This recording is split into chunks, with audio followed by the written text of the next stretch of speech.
Bienvenue à ADRA France.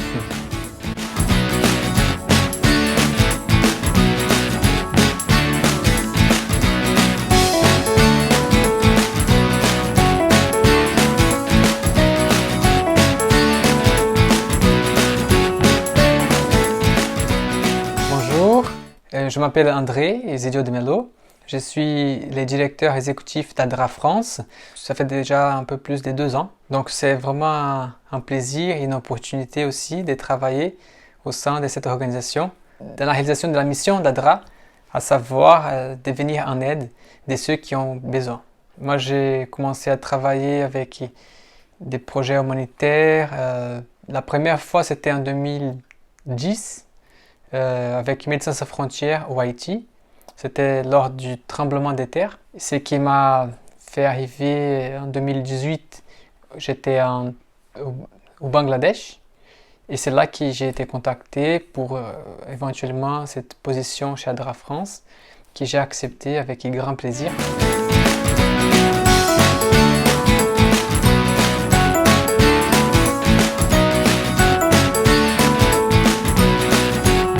Bon, ADRA, nous savons bien que c'est un acronyme des Adventist and Development Relief Agency, qui en français peut se traduire de plusieurs façons différentes, et une qui est bien acceptée, c'est Agence de développement et de secours adventistes. ADRA existe depuis 1956 et en France, nous avons ADRA France depuis 1989, mais elle a été transformée en 2008 avec la fusion avec les Secours Adventistes Nord et Secours Adventistes Sud.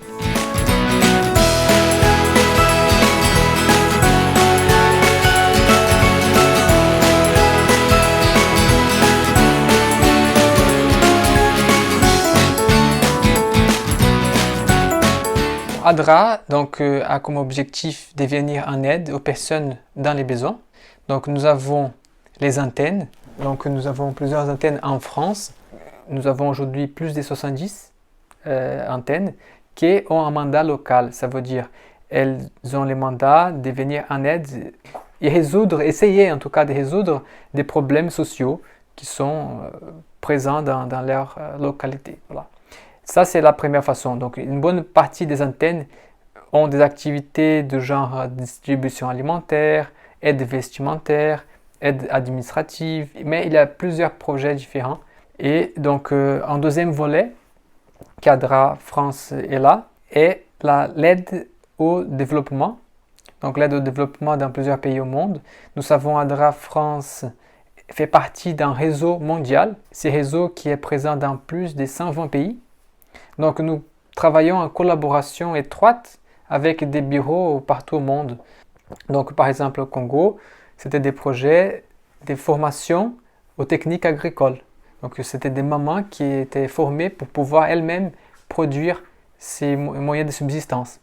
Et à Madagascar, nous avions des projets, nous avons encore, et il y a même un qui va se terminer bientôt, d'éducation. Et nous avons un troisième volet, c'est l'aide humanitaire. Donc l'aide humanitaire, ça veut dire dès qu'il y a une catastrophe, une urgence, une crise, même une guerre, et que nous avons la possibilité de venir en aide à la population touchée par ces crises, nous aidons. Et nous aidons encore une fois en collaboration avec les réseaux. Donc un exemple récent des projets où nous avons participé, c'était un appui à la population touchée par les conflits entre l'Arménie et l'Azerbaïdjan.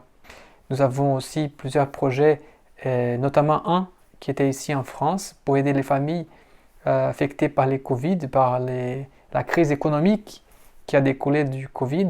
Mais non seulement en France, mais nous avons, ADRA France a aussi aidé un projet au Ouganda, dans un camp de réfugiés, pour éviter que les Covid puissent se propager et aussi affecter fortement cette population qui vit avec une densité populationnelle très importante. Donc nous avons ces trois volets-là, les volets aide sociale en France, des aides au développement et d'aide humanitaire.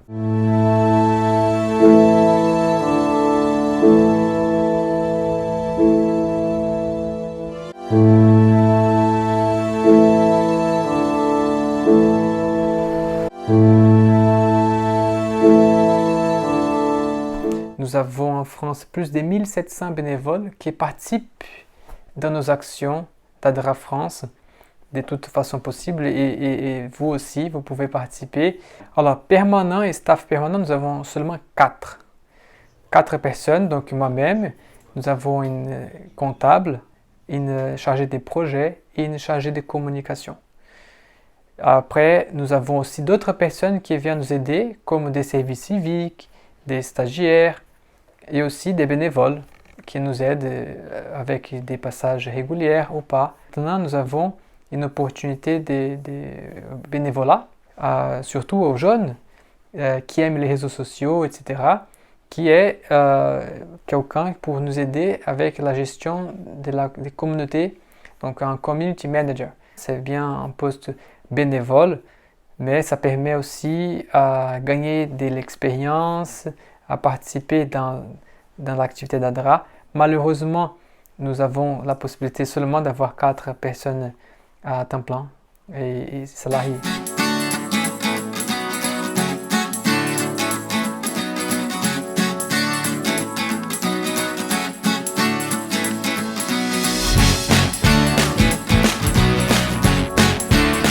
Bonjour, donc moi c'est Guylaine Léguier. Ça fait déjà 7 ans que je travaille à ADRA, depuis 2013. Je suis secrétaire comptable, mais surtout comptable, j'aime à dire. Donc je m'occupe de la comptabilité du siège et également donc, de collecter les informations comptables des antennes et de les traiter aussi au niveau du siège. Ce qui est intéressant, c'est de savoir que l'on travaille pour faire du bien aux autres. Ça reste quand même quelque chose de particulier de se dire qu'on fait un travail utile. Alors même si on n'est pas forcément sur le terrain, puisqu'on est quand même au bureau ici, mais on sert quand même de support. Et on le voit régulièrement avec les échanges avec nos antennes. On sert quand même de support à des personnes qui voilà, sont les mains, les pieds d'ADRA auprès des nécessiteux. Et donc voilà, c'est un travail utile, c'est un travail qui est gratifiant. Il y a beaucoup de bonheur à donner, voire même plus qu'à recevoir, dit-on. Et en fait, mine de rien, c'est quand même très gratifiant d'aider l'autre. Travailler dans l'humanitaire nous permet d'avoir beaucoup plus que cela. Dépasser juste la satisfaction d'avoir un bon salaire à la fin du mois ou un salaire tout court.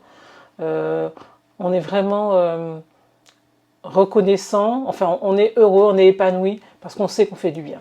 Oui, donc je m'appelle Océane Teder, je suis chargée de projets internationaux chez ADRA France depuis septembre 2019 avec des partenaires ADRA dans les pays en voie de développement. Donc il y a aussi tout ce qui est recherche de financement auprès des bailleurs de fonds. Ensuite, une fois le projet mis en place, tout ce qui est suivi et évaluation du projet, les rapports à faire aussi. Donc on a eu un projet au Cameroun qui était la réhabilitation de puits qui étaient en panne. Donc avec ADRA Cameroun, on a procédé à leur réhabilitation et aussi à la formation de comités qui vont gérer ces points d'eau et aussi à la formation d'artisans réparateurs qui vont être habilités à réparer les points d'eau si jamais ils venaient à être en panne. Au niveau de mon expérience, donc j'ai un master en management de projet. Et j'ai toujours eu envie de travailler pour ADRA parce que c'est une association que je connais depuis longtemps, qui a des valeurs avec lesquelles je me retrouve.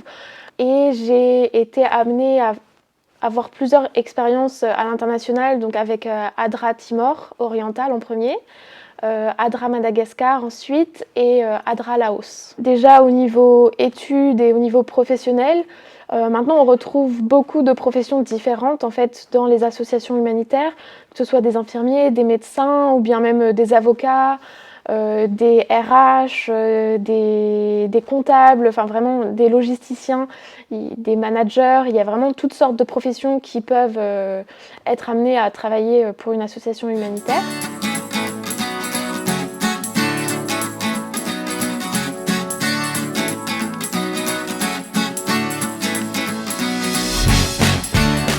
Alors, les services civiques, c'est des missions pour des jeunes jusqu'à 25 ans qui souhaitent donner entre 6 mois et 1 an de sa vie pour une cause humanitaire, une cause sociale, normalement quelque chose autour de 30 heures par semaine. Et nous avons des services civiques qui sont plus spécialisés dans les domaines des communications ou d'autres qui travaillent plus dans la partie plus administrative ou dans les projets. Ça fait une bonne expérience aussi, ça leur ouvre des opportunités après parce qu'ils ont une expérience avec une ONG. Alors, je m'appelle Abiba Mahamat, j'ai 21 ans et je suis volontaire en service civique chez ADRA. Alors, j'ai postulé sur le site de service civique et puis il y avait l'annonce d'ADRA et j'ai postulé, c'est comme ça que j'ai pu avoir un entretien avec le directeur. Alors, j'aide la chargée de projet international dans les appels à projets. Donc, il faut monter un dossier avec un budget, une note de projet. Moi, j'ai choisi de faire une année sabbatique. Donc, durant cette année sabbatique, je voulais faire une pause donc, dans mon année scolaire pour savoir si l'humanitaire était un domaine qui me correspondait ou non, parce que j'envisage de faire donc, un master en humanitaire. Et c'est pour cela que j'ai choisi de faire un service civique pour m'enrichir en compétences, en expérience. Le service civique, donc, je me suis renseignée au début vaguement sur Internet. Et puis après, j'ai fait plus de recherches. Je suis partie voir le point information jeunesse donc d'Amarie Lélis. Et par la suite, on m'a mis en relation avec une association. Et nous avons aussi une autre possibilité, c'est des missions des moyens long terme. Nous avons dernièrement un jeune Français qui est parti pour 3 mois seulement en Mauritanie, mais il s'est tellement passionné de sa mission que finalement ces 3 mois se sont devenus une année. Et il me disait, la dernière fois que je l'ai contacté, qu'il n'était même pas sûr de rester en France, mais qu'il pensait éventuellement même à revenir en Mauritanie. Pour les missions des moyens long terme, la personne aussi, elle finance son voyage, mais en général, les bureaux ADRA qui va l'accueillir va couvrir ses dépenses des logements, d'alimentation, etc. Et bien sûr, on souhaite des personnes qui ont une compétence, une expérience pour ces missions, pour pouvoir bénéficier des bureaux locaux. Donc, nous cherchons des jeunes déjà avec une certaine formation. Voilà, vous pouvez envoyer vos CV et lettres de motivation à l'adresse volontariat@adra.fr et selon les compétences et aussi les demandes, nous pouvons orienter les jeunes aux missions disponibles.